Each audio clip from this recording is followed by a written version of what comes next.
Dear students, आप सभी का हमारे चैनल पे स्वागत है।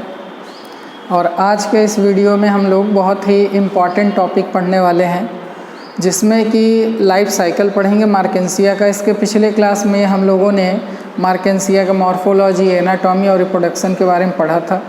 जो भी आप ब्रायोफाइट पढ़ते हैं उनमें लाइफ साइकिल पढ़ना है हम लोगों को।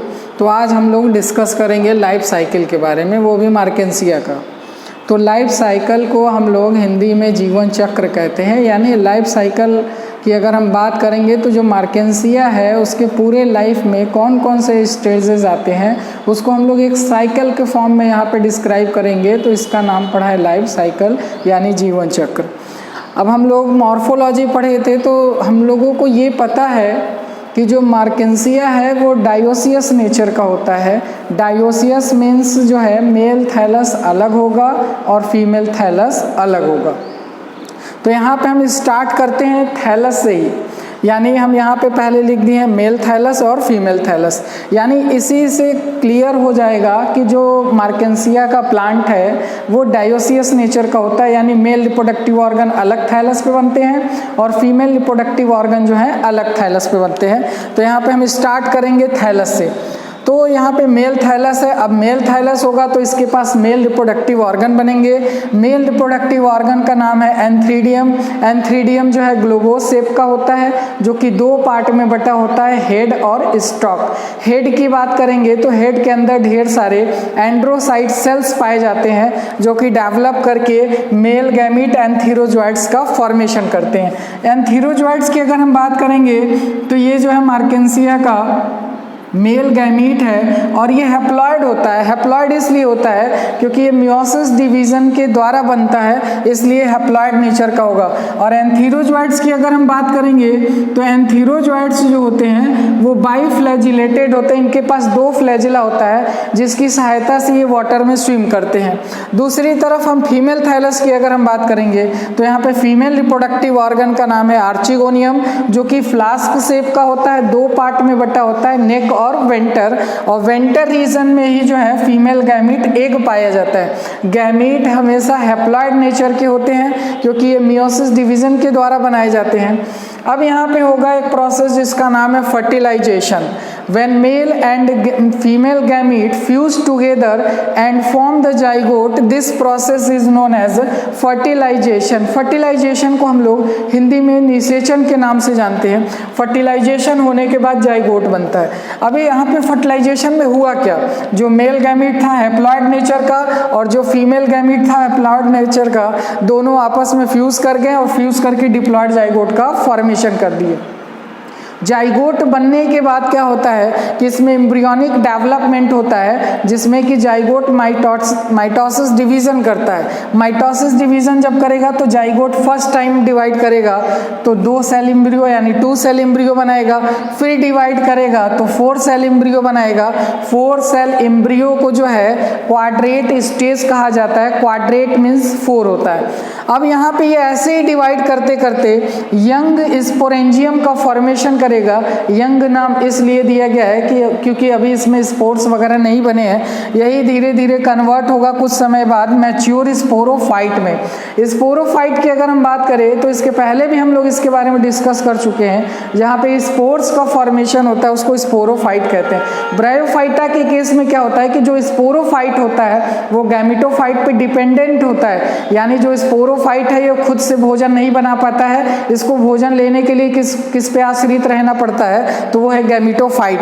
अब स्पोरोफाइट की बात करेंगे तो स्पोरोफाइट के अंदर जो है स्पोर मदर सेल्स होते हैं। कहीं पे भी वर्ड आएगा मदर सेल्स तो इसको याद रखिएगा, ये डिप्लॉइड नेचर का होता है। स्पोर मदर सेल्स में मियोसिस डिवीजन होता है। मियोसिस डिवीजन को हम लोग हिंदी में अर्धसूत्री विभाजन भी कहते हैं। मियोसिस डिवीजन में क्या होता है कि एक पेरेंट सेल से 4 डॉटर सेल का फॉर्मेशन होता है और क्रोमोसोम का जो नंबर होता है वो हाफ हो जाता है। तो यहाँ पे स्पोर मदर सेल हम देख रहे हैं कि डिप्लॉइड नेचर का है, इसमें मियोसिस हुआ, स्पोर टेट्राड बना। अब यहाँ पे टेट्रा मीन्स भी 4 होता है।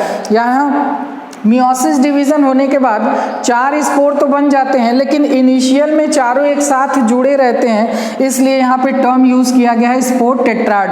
कुछ समय बाद ये स्पोर सेपरेट होते हैं, हैप्लॉइड स्पोर्स होंगे ये हैप्लॉइड, क्योंकि इनमें मियोसिस डिवीज़न हुआ है। तो इन्हीं हैप्लॉइड स्पोर्स में से कुछ डेवलप करके मेल थैलस बनाएंगे और कुछ डेवलप करके फीमेल थैलस का फॉर्मेशन करते हैं। तो ये हो गया जो है मार्केंसिया का लाइफ साइकिल। अब इसको हम देखें तो यहाँ पे फर्टिलाइजेशन के बाद का जितना स्टेप आपको मिल रहा है वो डिप्लॉयड नेचर का मिल रहा है, और इस प्रोसेस के द्वारा स्पोर्स बनाए जा रहे हैं, इसलिए इस अवस्था को हम लोग कहेंगे स्पोरोफिटिक स्टेज।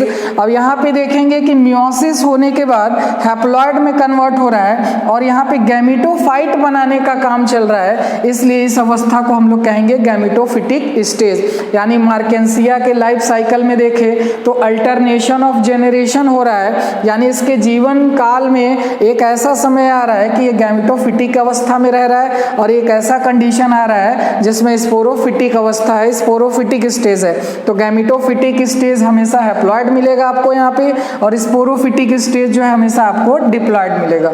साथ ही साथ हम लोग स्पोरोफाइट भी पढ़ ले रहे हैं, बार बार स्पोरोफाइट का नाम आ रहा है, तो आपके दिमाग में ये चलता होगा कि स्पोरोफाइट होता कैसे। तो जैसे यहाँ पे हम लोग देख रहे हैं कि फर्टिलाइजेशन होने के बाद स्पोरोफाइट बन रहा है, ये स्पोरोफाइट का स्ट्रक्चर है, मार्केंसिया के स्पोरोफाइट का स्ट्रक्चर है। इसके स्पोरोफाइट की अगर हम बात करेंगे तो it differentiated into 3 parts, that is foot, सीटा एंड कैप्सूल। यानी ये जो स्पोरोफाइट है मार्केंसिया का, ये 3 पार्ट में बटा होता है, फुट, सीटा और कैप्सूल। फुट की अगर हम बात करेंगे तो जनरली ये जो है गैमेटोफाइट से अटैच रहता है, अटैचमेंट में हेल्प करता है, और इसी फुट रीजन से बना बनाया फुड मटेरियल जो होता है गैमेटोफाइट से एब्जॉर्ब करता है और स्पोरोफाइट को देता है। सीटा की बात करेंगे तो ये इलोंगेटेड स्ट्रक्चर होता है जो कैप्सूल और फुट को आपस में जोड़ने का काम करता है, और जो फूड मटेरियल फुट के पास होता है वो कैप्सूल रीजन में ट्रांसपोर्ट करने का काम करता है। ये जो आप स्फेरिकल स्ट्रक्चर देख रहे हो ये जो है कैप्सूल है। कैप्सूल की अगर हम बात करेंगे तो इसके अंदर ढेर सारे स्पोर्स पाए जा रहे हैं और इलेटर्स पाए जा रहे हैं। एक इम्पॉर्टेंट बात यहाँ पे आपको हम बता दें कि इलेटर्स जो होता है इसका बहुत बड़ा रोल होता है कैप्सूल के रप्चर में, क्योंकि स्पोर्स तो अभी कैप्सूल के अंदर है। अब ये डेवलप करके मेल और फीमेल गैमेटोफाइट तभी बनाएंगे जब इस कैप्सूल से ये बाहर निकलेंगे और किसी जगह पे जाके अटैचमेंट लेंगे। तो बाहर निकलने के लिए कोई ना कोई इनको मैकेनिज्म चाहिए। तो यहाँ पे जो मेन रोल प्ले करता है वो इलेटर्स है। इलेटर्स जो होते हैं हाइग्रोस्कोपिक नेचर के होते हैं, जिनके पास कैपेसिटी होती है वाटर को एब्जॉर्ब करने का। ये वाटर को एब्जॉर्ब करते हैं और कैप्सूल पे प्रेशर क्रिएट करते हैं, जिनके कारण ये कैप्सूल रप्चर करता है, और जब रप्चर करेगा तो जितने भी स्पोर्स होते हैं वो डिस्पर्स हो जाते हैं आसपास के एरिया में और जर्मिनेट करके नए मेल और फीमेल गैमेटोफाइट का फॉर्मेशन करते हैं। इसी स्पोरोफाइट में अगर हम देखेंगे तो ये कुछ स्ट्रक्चर दिख रहे हैं आपको, कैलिप्ट्रा और पेरीगाइनियम। ये दोनों स्ट्रक्चर जो होते हैं ये कैप्सूल को प्रोटेक्ट करने के लिए बने होते हैं। तो ये हो गया आज के वीडियो में हम लोग पढ़ लिए जो है लाइफ साइकिल ऑफ मार्केंसिया, जो कि इम्पॉर्टेंट है, और स्पोरोफाइट ऑफ मार्केंसिया। एक चीज़ और ध्यान दीजिएगा कि जितना भी आप ब्रायोफाइटा में लाइफ साइकिल पढ़ोगे ना, नियर अबाउट सभी के सभी सेम होंगे। बस डिफरेंस आपको मिलेगा, डिफरेंस जो मिलता है आपको वो ये मिलेगा कि वो मोनोसियस है या डायोसियस है। अगर मोनोसियस होता है तो एक ही थैलस दिखाते हैं, और अगर डायोसियस होगा तो मेल थैलस और फीमेल थैलस दिखाते हैं। मिलते हैं नेक्स्ट वीडियो में, आज के लिए इतना ही, धन्यवाद।